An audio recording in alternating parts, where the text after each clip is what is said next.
How about that for an open, right? Hello, everyone. Welcome to Game Time with Eric Kahnert, live from the News 8 Right Now studios. Each Wednesday at 10:30 a.m. It's 10:30 on the dot right now. We chat all things youth sports, college sports, pro sports, and beyond. We dive into these awesome athletes as well as their teams. As many of you know, I've spent the last decade coaching youth sports, from the T-ballers to hockey to high-level majors travel ball. I love seeing young and older athletes compete, give their best, and learn some life lessons along the way. So thanks for joining me each week. Today's show, it is stacked. The head and assistant coaches of the MiraCosta Women's basketball team are live in studio to discuss their 31-2 historic season, most wins in program history, and most wins, get this, in the state of California. Pretty impressive. We're going to find out how they flip this program around. And what are the big upcoming high school games to keep an eye on this week? We've got Marsha on the mic on our microphones with me this morning to talk about the matchups everyone else will be talking about. And the San Diego Gulls are San Diego's community team. They're headed to the playoffs. One of their players is also recognized as the AHL Man of the Year for his outstanding contributions to the San Diego community this season. We're going to chat with the team's president of business operations all about that. Also, an update on the Padres, how they did last night against the Rockies in Denver. It wasn't a very high-scoring affair, but they got the W. We begin with the historic run by the MiraCosta women's basketball team, going 31-2. When Coach Wes Perryman took the helm at MiraCosta, he inherited a program that had only won 6 games the year prior. In what has been called the biggest turnaround in college basketball, he flipped the script entirely, leading the Spartans to a staggering 31-2 overall record. Under his leadership, the program didn't just improve, it broke records. This season, Coach Perryman became the winningest coach in program history, securing the most wins in the state, achieving the highest ranking the school has ever seen, climbing from unranked all the way to number 2 in the state. How about that? The postseason run was nothing short of legendary. After capturing a conference championship, his team dismantled number 2 Folsom Lake in the Elite Eight and powered through the semifinals to reach the state championship game for the first time in program history. Though they finished as the state runner-up, the foundation's been laid. The man, driven by purpose and culture, proving that results are born from actions, not just words. Ladies and gentlemen, the architect of the Spartan turnaround, Coach Wes Perryman, is live in studio with us, along with his assistant coach, Cameron Smith, known as Coach Cam. Look at you guys. You guys are two unbelievable leaders who have just really done an impressive thing. Coach Wes, let's start with you. Talk about this historic run. Man, when I took over the position, I knew I had my hands full. Yeah. Like having to rebuild a program. The previous season, I had won 8 games. So the biggest thing for me was just come in and bring in some good people, both players and the staff. Last year at Grossmont College, I really didn't have a staff like that. I had an assistant that came here and there when she could, but so coming into this season, I was like, man, I need some help, So I locked in on trying to build a staff, and God willing, I was able to get Coach Cam here and Coach Eva. They really helped me with a lot going into this season, and then just the players, having to build a team, build a roster, and just really lock in on my people, pour into my people, and because of that energy, they reciprocated that. They poured into me, into the program. They bought in. Amazing. And, that's kind of how we got started. It was just like the people. Coach Cam, I want to bring you in here, and then we'll dive a little bit deeper into this season here. It's got to feel good. I mean, you come on, this impressive season you had. Tell us a little bit about your background. I've heard Marsha on the mic was calling you a legend. I mean, tell us a little bit about your varsity basketball experience, and then you were assistant coach before this, right? Yeah, I was. So I played at Madison High School in Claremont. I'm born and raised in San Diego. We won 2 CIF championships. We were the runner-up my junior year, and then I graduated during COVID. So our senior year got cut short. Coach Milton, my coach for all 4 years, he brought me back to coach our middle school team once San Diego Unified introduced middle school athletics. Yeah. I was 18 when I started doing that, and then once I was able to be of age, once I was of age, I was able to coach at Madison. It started as a volunteer assistant, and then I was officially hired on staff. So that's awesome. I'm very familiar with the county. And then I met Coach West. Yeah. So and you know hoops. You know hoops well. Coach West, tell us how did you do this? How did you pull it off? How do you do this big program turnaround like this? Hard work. There we go. And I know that as a coach, I know what that means. It's a lot easier said than done. Yeah, it's really hard, man. I got a wife and kids at home. I have 3 children, man, and I pour so much into just my craft. But going home with the family and locking in on being a father and a husband is one thing. That's a lot of work in itself. But then, coming to the team, that's my second family. That's my family away from family. So just really like a lot of hard work. Like, it's nice that I don't really sleep. Like, I'm just up trying to just figure it out and watching film and, trying to figure out what's best for the players, each individual player and the person in my program, man. And, with the staff, they're coming in. This was their first year at this level. Right. So, I know a little bit about being in that position from last year. So just trying to help them, grow in their craft as well. So it's just a lot, man. But I'm super attentive with just like trying to do my best to help those that are around me. Did you bring systems with you from some other place, or how did you get everyone on board? How did you get them sold on what you were selling? As far as system-wise, like I come from playing JUCO basketball myself at a high level, but then I played Division I and I played professionally. So a lot of the things that I learned just off of experience and being, in those positions, I brought a lot of that down with me. Awesome. But again, man, I just want to continue to reiterate, it's just how you treat people, man. Like, I'm so big on just relationships, connections, and things like that. I'm sitting here because of connections, because of relationships. So I've always invested in people, and just that energy has been reciprocated. So really just doing that. That's awesome. Like pouring into my people and then seeing what you get out of it. I love that. Coach Cam, you have that connection with the girls too this season. How were you able to step in and help out Coach Wes? He brought me in with under the premise of really being big on Coach West phrase, big on the person. And he brought me on staff with that intent. Me and Coach Eva were a little bit younger, obviously, like you said, and we weren't in this our first year at this level. So really getting our relationships developed with the girls helped build their trust with us, build our trust in them. And then when they saw how connected we were as a staff, there was no disconnect among them listening to what we were saying or what was going on. They came to us for a lot of stuff. Our united front, the 3 of us, are we have a really small staff, but it's really nice. That's awesome. It's been able to kind of just push us in the right direction. Okay, so Coach West, 31-2, you make it to the state. I mean, wow. What was going through your head when you were in that big championship game, and what led up to that? Man, I'd be lying to you if I said I wasn't nervous. I'm like, man, this is my first one, right? It's my first year. You go into it thinking all right, I feel like we can do it. I believe in us, and then you just pour that into the team, and then they start to believe in it. But when you're really in the moment, you're like, man, we did it. We're here. So awesome. Of course, even when I played as a player, before every game, I just have these nerves because I care so much. I love it. I'm so passionate. But then when you're in it, you're like, all right, well, here we go. But it started in the summer, and, everything that we did, everything we worked on was for that moment. That's awesome. So we gave it everything we had, man. As I mentioned to you, we were up 20 at one point. Yeah. So we gave everything. But God just said, you know what, brother?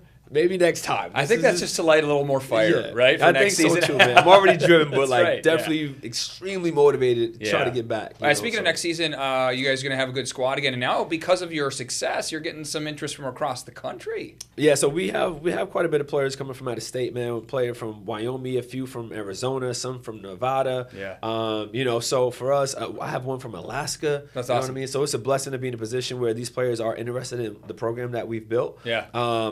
That's the thing is make this such an exciting place, a destination where they really want to come and be a part of a culture, but you can also win. And I love that. You have the support of your coaches, but yeah. So I feel great about who we're bringing in. Yeah. I'm excited.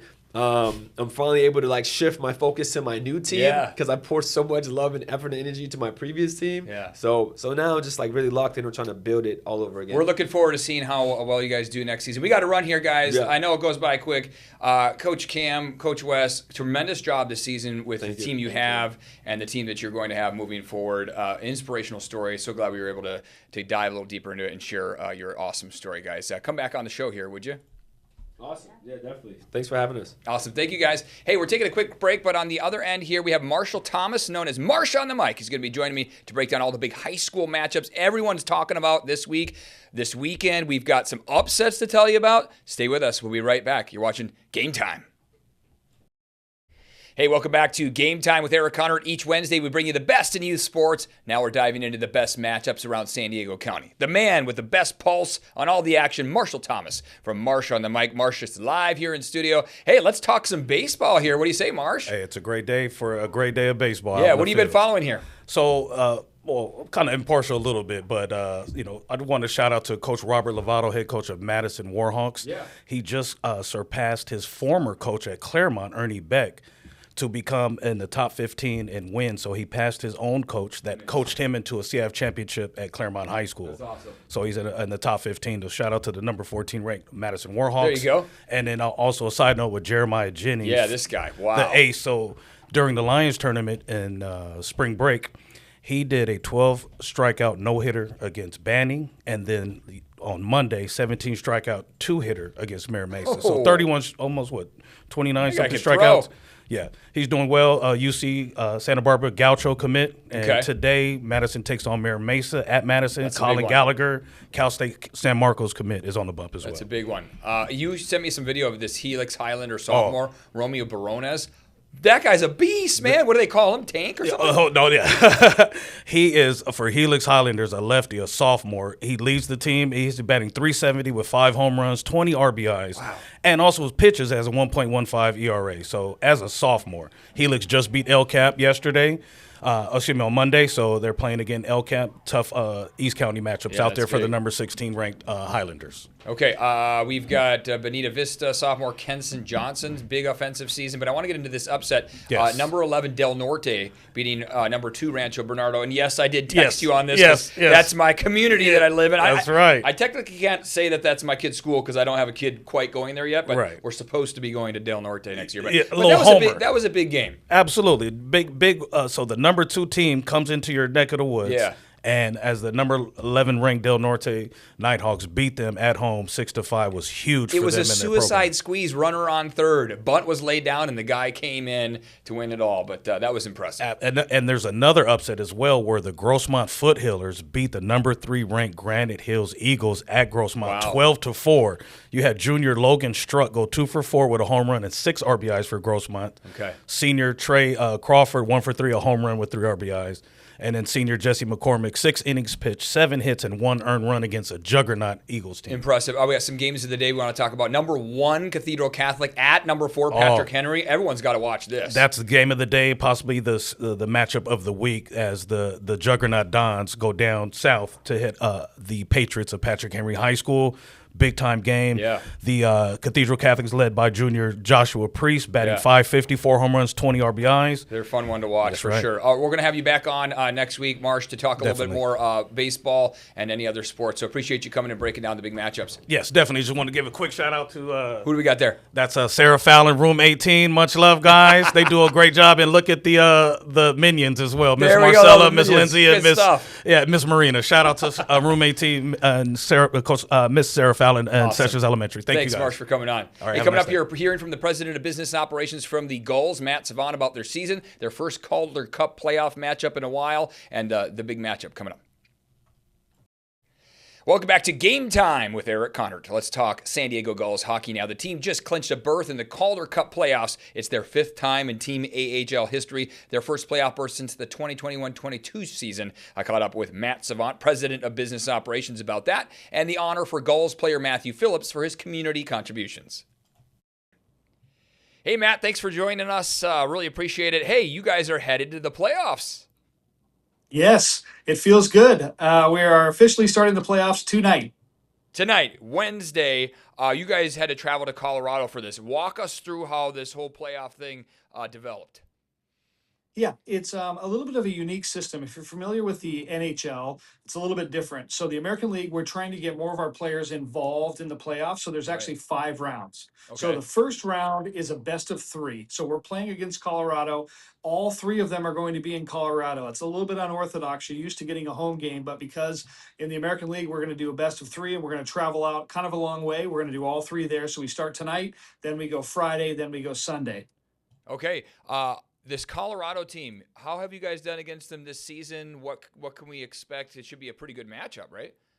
Yeah, they're a good team. They definitely performed well during the regular season. The good news is the Gulls have matched up really well against them during the regular season. So we played them 4 times. We beat them twice, and we lost to them twice. So we're really looking for a really solid matchup, but we feel confident. We've got some new players that have come in that are really going to make an impact for us. I know last time we spoke, there was a lot of overtime games, a lot of overtime wins, overtime losses. That says something about this group, right? They're sticking around to the very end.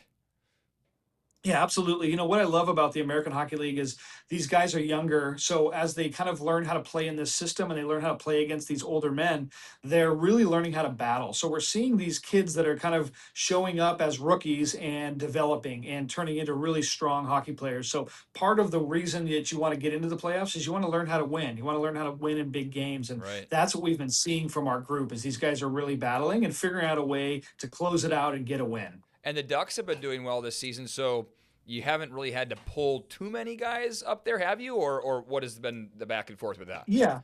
There's been a pretty good back and forth. One of our top defensemen, his name is Tristan Luneau. He was just up for the Anaheim Ducks last week and ended up scoring a goal in the one game he played. Nice. So there's a lot of back and forth, especially on the defensive side. Anaheim has had a couple of injuries up there.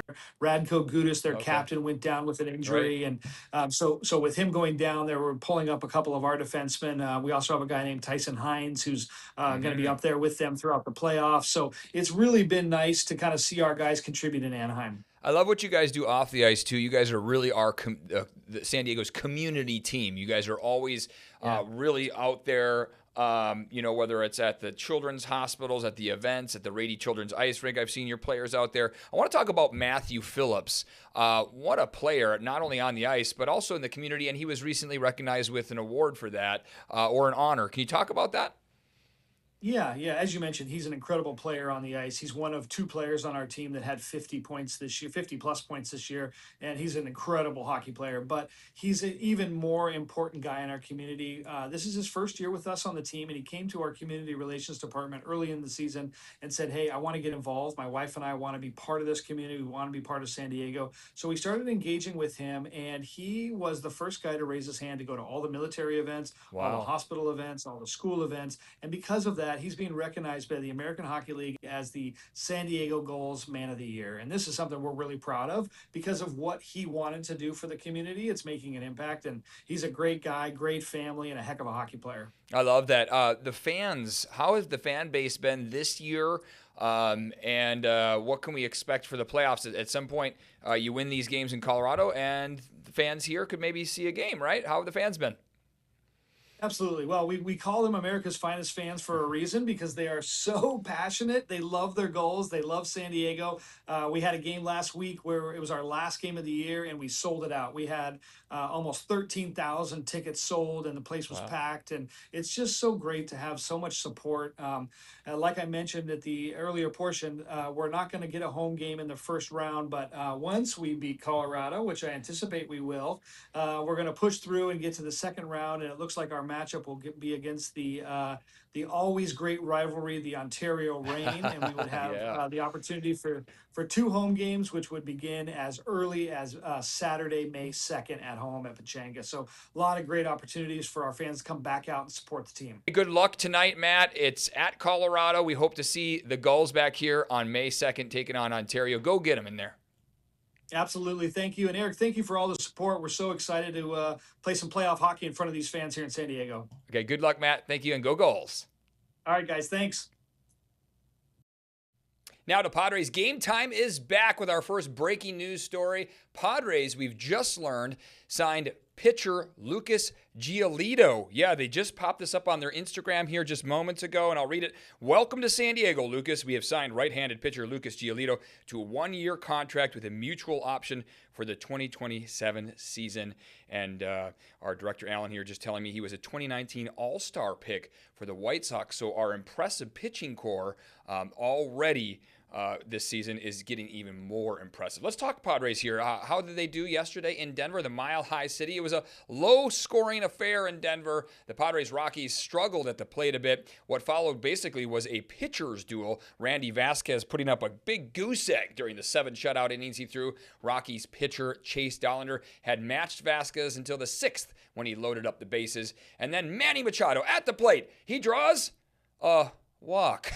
Not the most exciting thing considering all the excitement we've had the past couple of games, sending Jake Cronenworth home to make it a 1-0 game. That's the game's only score. Only the 12th time the Mile High Coors Field has seen a 1-0 final because, as we know, balls fly out there. Either way, a win is a win, and the Padres are now tied for first in all of Major League Baseball. How about that? Let me say it again. First in all of Major League Baseball. Both the Friars and the Dodgers are 16-7. Meanwhile, a hyper-competitive National League nipping at their heels here. The Cincinnati Reds, 16-8 in the NL Central. The Atlanta Braves in the NL East, also 16-8, just a half game behind. Beyond that, it's the New York Yankees leading the AL East, the Cleveland Guardians leading the AL Central, and the A's lead the AL West. By the way, Game 2 for the Padres is at 5:40 p.m. today in Colorado. I saw this story. This was pretty cute baseball story. Pirates catcher Joey Bart wore a pink armband with his black and yellow Pirates uniform for Thursday's game against the Nationals. Was this a fashion statement? Nope. His pink armband was actually a gender reveal for that day's starting pitcher, Braxton Ashcraft. Ashcraft's family, who was in the stands, found out by way of Bart's armband that the baby they are expecting will be a girl. How about that? That's going to do it for our first Game Time show with Eric Kahnert. So glad you're with us. We'll see you next Wednesday at 10:30 right here.